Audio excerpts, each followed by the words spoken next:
Joe Sakic qui tente de se démarquer. Sakic arrive au centre, en territoire des Capitals maintenant. Sakic toujours travaille bien. Du revers, ça a été bloqué en défense par Ricky. Et bousculé par Kovalenko. Une passe qui revient à Joe Sakic. Belle passe de tir. Et l'arrêt de Koltzik, il avait bien fermé l'angle à sa gauche. Chez les Nordiques, il faudra de temps à autre le reposer quand même les meilleurs joueurs à l'attaque de l'autre côté. Belle fin de Sakic. Le but! Kovalenko. Et voilà, il en parlait, il avait peur. Eh bien, avec raison, Kovalenko qui marque son deuxième but de la saison. Mais Pierre, quelle fin de Joe Sakic. Aïe, aïe, aïe, aïe, aïe. Et tu vois, Schoenfeld venait de parler justement du travail de Kovalenko avec Sakic. Joe Sakic qui laisse glisser cette rondelle entre les jambes du défenseur de Dale Hunter. Et par la suite, Kovalenko qui lui vient couper et prend sur le tour, soulève le disque. Regarde cette feinte, laisse simplement glisser la rondelle, peut reprendre, mais bonne vitesse et bonne vision du jeu de Kovalenko. Son deux que derrière à Nolan. Nolan s'avance, le tir, l'arrêt de Koltzik. Tenordi, la bousculé par Sakic. Ça va couper 2 minutes à Sakic. C'était sur la frontière. C'était sur la frontière, mais là, ce que tu vois que l'équipe a une punition et des gestes comme ça près de la rampe où il y a un risque de blessure, on va signaler ces punitions.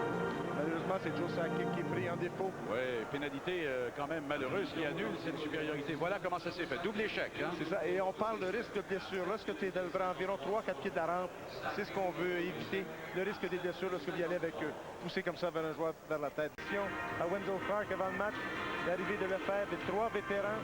Le simple fait d'être eux-mêmes avec l'équipe, c'est ce qui fait la différence. Tu as des jeunes qui voient de quelle façon un gars comme Clark, ça fait déjà plusieurs années qu'il est là, qui s'implique. Et bien sûr, Sakic en est un de ceux qui suit de belle façon. Et Pierre, lui, malgré les hauts et les... Il n'a pu tirer, mais cela provoque une pénalité à retardement chez les Capitals. Wojcinski, beau geste vers foot à Sakic. Tire! Oh, quel habile joueur, Pierre! Joe Sakic. Il a des mains exceptionnelles, mais il y a eu 3 beaux jeux sur la séquence. Je pense qu'on va avoir du plaisir à revoir tout ça au ralenti. Ça annule du même coup la pénalité. Évidemment, il y avait 6 joueurs en attaque maintenant pendant ce temps chez les Nordiques. Regardez bien comment ça a commencé. Ruchinski en faisant une chute, regarde, entre ses jambières. Ça avait débuté avant ça avec le travail devant le filet. Et regarde, rondelle sautillante, bondissante. Et lui, il fait simplement taper avec assez de force pour qu'elle passe par-dessus l'épaule du gardien de but. Oh, il aurait pu taper ça plus fort, mais c'était dans la baie vitrée. Eh bien, alors, ils ont mérité leur mention d'assistance. Ruchinski et Adam Foote. Il prend des punitions. Ça, ben, c'est encore Sakic qu'on a vu tout près de la limite encore.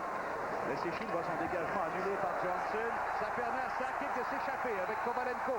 Sakic à Kovalenko, mais il a dû passer en repli, mais Sakic reprend un tir bloqué en défense par Joe Rick. Déterminant, mais je pense que la combinaison de tous ceux-là a fait la différence. Et en ce qui concerne nos 2 joueurs vedettes, Pierre. Regarde justement le temps de glace de ces joueurs-là.